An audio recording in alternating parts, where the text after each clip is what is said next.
the Bible and the history of the African people. Hello, everyone, and welcome to the channel, a channel that takes you through different biblical stories. And sacred scriptures today, we will explore a fascinating and often lesser-known topic: the Bible and the history of the origin of the African people. The Bible is a sacred book that has influenced cultures and religions for millennia, but few people know that it contains important information about the origin of the African people.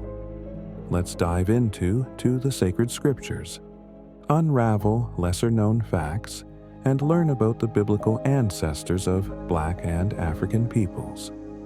The African peoples in the Bible. If you remember that the people of Israel lived in Africa for a long time as slaves in Egypt. The Black peoples, one of the largest ethnic groups in the world, have a rich history documented even in the sacred scriptures. Surprisingly, the Bible talks about the origins of the African people, including their melaninated kings and queens according to the sacred scriptures. All current peoples are descendants of Noah's 3 sons, Shem, Ham, and Japheth. This also applies to Blacks and other dark-skinned ethnic groups whose Hamitic lineage originated from Ham. One of Noah's sons, Ham, is the brother of Shem and Japheth, who respectively represent the Semitic peoples like Arabs, Jews and Syrians, and the European and Asian peoples. The term Hamitic originally referred to people descended from Ham or Canaan, one of Noah's sons according to the Bible.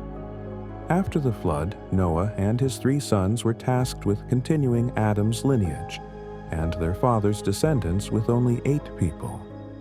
Noah, his wife, his 3 sons, and 3 daughters-in-law, humanity, needed to start a new Ham.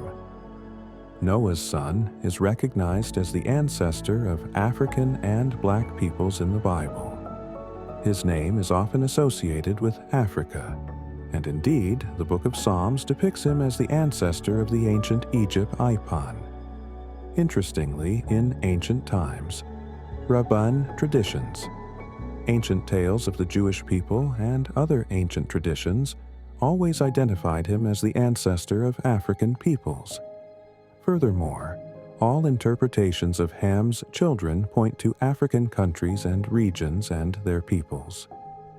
Interestingly, Ham's name in Hebrew, Aramaic, and other ancient languages means burned or dark, referring to the skin tone of his descendants in Genesis 10 between verses 6 and 14. More information about Ham's lineage, also known as the Hamitic peoples, can be obtained. The text presents Ham's descendants, Cush, the father of various African nations, and Miseaim, the father of the ancient Egyptians. It is important to mention that Arabs, Jews, Syrians, and other peoples refer to Egypt as Miseaim, in reference to its originator. Other sons of Ham include Put, also known as Put and Canaan, who is the father of the Canaanites. Not the Africans. It is crucial to understand that Canaan represents a distinct region. And people, the sons of Cush, include Havilah, Sabta, Sabka, Rama, Sabeta, and Nimrod in the early days of his reign. Babel, among other cities, was part of his domain.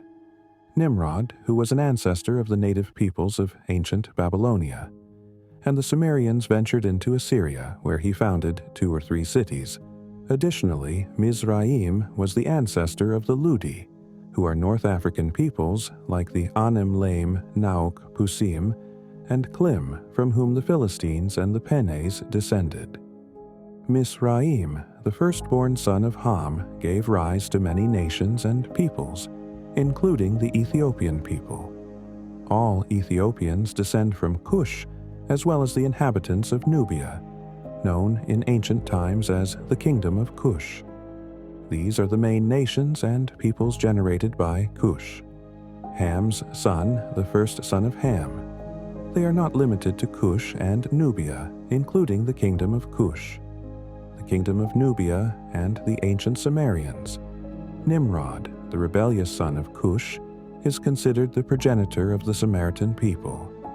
Furthermore, it is believed that the peoples of southern India, including the natives of the region, are descendants of Cush, as well as many other Africans such as Malians, Atrians, Kenyans, Congolese, and Bantu from Gabon. The term Cush is often associated with Ethiopia, Sudan, and Africa in the Bible, and its literal meaning is Ethiopia, or Black Cush was also the father of Canaan. And Miseaim, or Misraim, is considered the ancestor of the ancient Egyptians in many peoples of North Africa, including the Berbers and the dark-skinned TGs. It is fascinating to note that all Semitic peoples, such as Arameans, Arabs, and Israelites, refer to Egypt as Miseaim.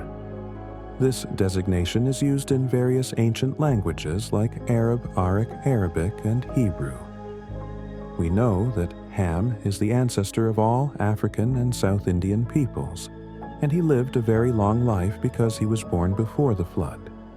He enjoyed a much longer life, being able to witness up to the 5th and 6th generations of his family, and ancestry, interestingly, just like Shem, lived about 600 years, and also lived around that age or even more.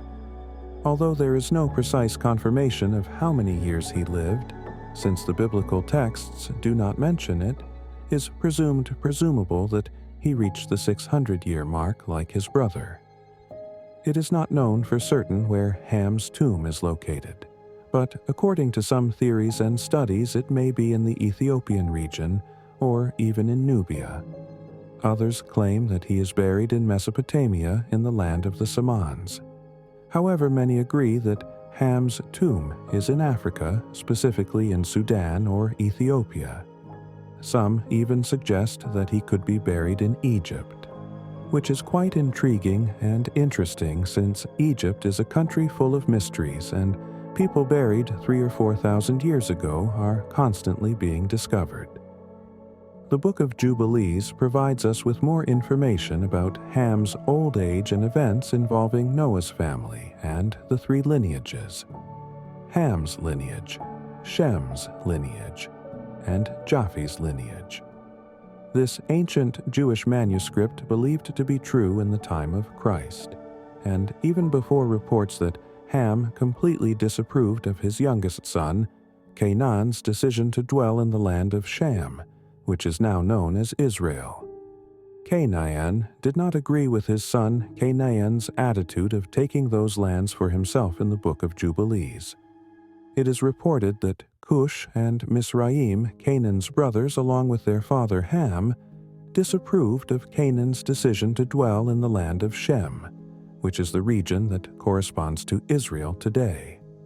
Like Ham, they also show disapproval for Canaan's attitude.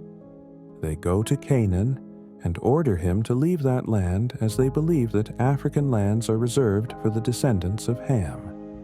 However, Canaan disobeys and continues to dwell in that land, completely ignoring the will of his father and his brothers Miseaim and Cush. The Book of Jubilees reports that Ham was the founder of the first city and province. After the flood, he named the city after his beloved wife Malus. The Bible shows us the diversity and richness of African history, demonstrating that African peoples have significantly contributed to the formation of global civilization and culture.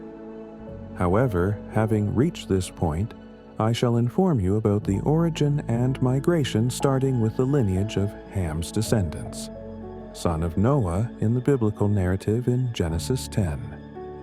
Noah's sons are mentioned as the ancestors of the diverse peoples of the earth. After the flood, Ham, one of Noah's sons, is considered the ancestor of various African peoples.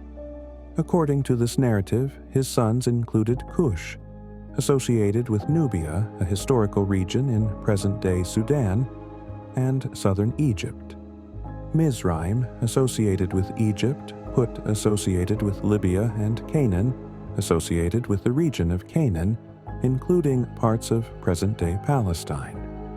This genealogy provides a foundation for understanding the historical connections between the peoples who inhabited the regions of Africa and the Middle East, emphasizing the diversity and interconnection of peoples through generations. Migration of Abraham, the migration of Abraham, is a fundamental pillar in the stories and traditions of the three major Abrahamic religions: Judaism, Christianity, and Islam. Abraham, born in Ur of the Chaldan, modern-day Iraq, is called by God to leave his homeland and go to the land of Canaan, where God promised to make him the father of a great nation. This migration symbolizes obedience to God and faith in his promises. This journey of Abraham is seen as the beginning of the special relationship between God and the Hebrew people, serving as a basis for future events including slavery in Egypt and the subsequent liberation under the leadership of Moses. Migration of Joseph to Egypt. The story of Joseph, son of Jacob, is an exciting narrative of betrayal, resilience, and divine providence. Sold as a slave by his brothers, he was taken to Egypt, where his ability to interpret dreams led him to a position of great influence in the Egyptian government. This migration and Joseph's rise in Egypt had a profound impact on the history of the people of Israel. His presence in Egypt paved the way for future enslavement and eventually for the Exodus, when Moses led the Israelites on their journey to freedom. These biblical stories are essential for understanding the origin, migrations, and interconnections of African and Middle Eastern peoples, as well as for understanding the historical and spiritual foundations of the Abrahamic religious traditions, which play a crucial role in the faith and practice of millions of people to this day. By sharing this knowledge, we hope to promote respect, tolerance, and appreciation of the cultural heritage of African peoples.